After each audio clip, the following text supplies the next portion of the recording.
This is a video response to String Plunker, titled video The Trinity, Doctrine of the Antichrist.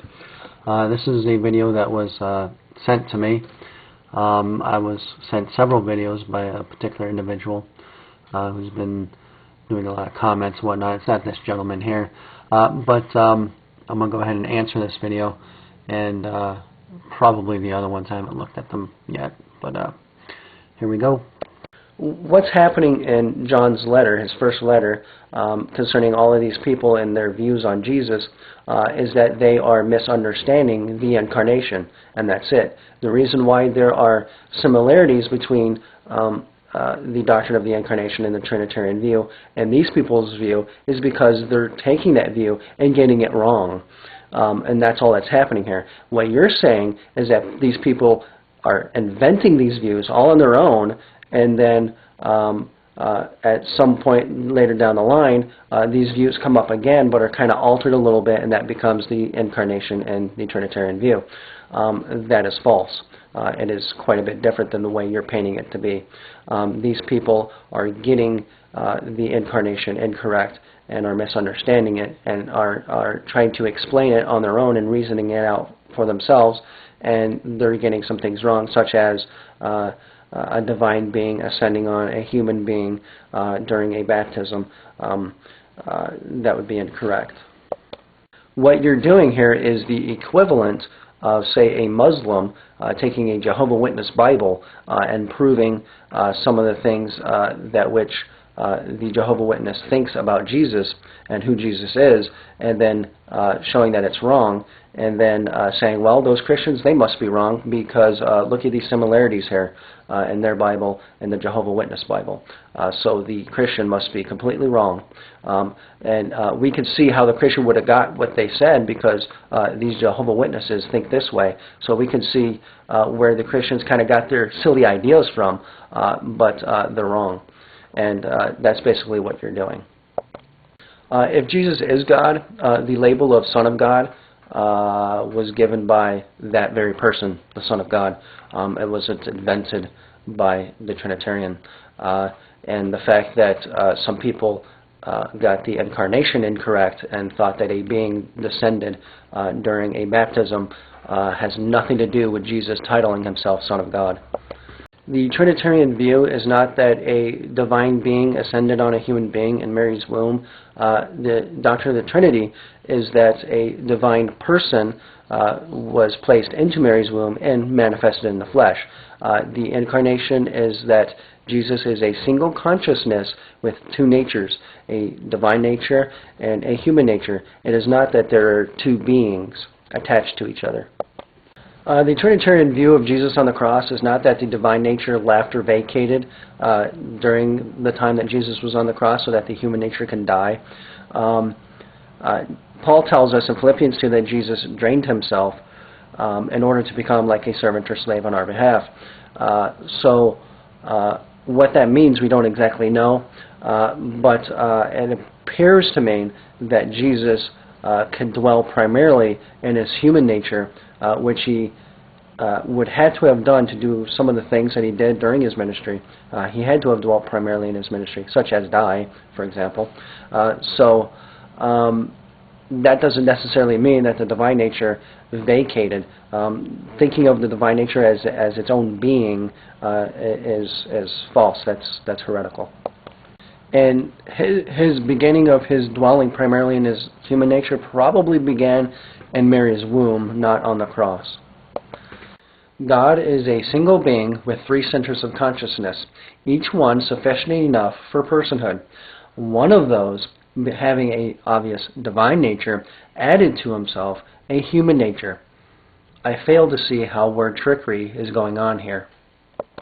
The actual real problem is not word trickery, but rather that there are a lot of uneducated Trinitarians. They don't understand the doctrine of the Trinity enough in order to explain it. So they do try to explain it, and they use different phraseology when they do it. And so folks like you end up confused. A lot of what you're using to demonstrate that Jesus is thought in the Trinitarian view to be two beings is based on a very common confusion. And even Trinitarians don't seem to be able to make this distinction. And this distinction is that there is a difference between God's nature being three persons and the roles those three persons took on in the salvation plan. In their nature, they're equal, but the roles that they took on, the Son submits to the Father, and the Holy Spirit submits to the Son and continues the Son's ministry. So there's a difference between nature and the roles that they took on. And you're basically taking both, and you're saying that those are two beings, and that's more or less what you're doing. Jesus says, "My God," in reference to the Father, because of the role he took on in the salvation plan.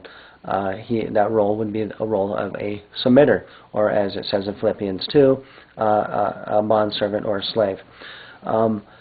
Notice, though, that when Jesus says that, the way he actually words it is, "My God, your God. My Father, your Father." He never says, "our Father" or "our God." He makes a distinct difference and a separation from the rest of all of us in terms of his relationship with the Father and our relationship that we can have with the Father.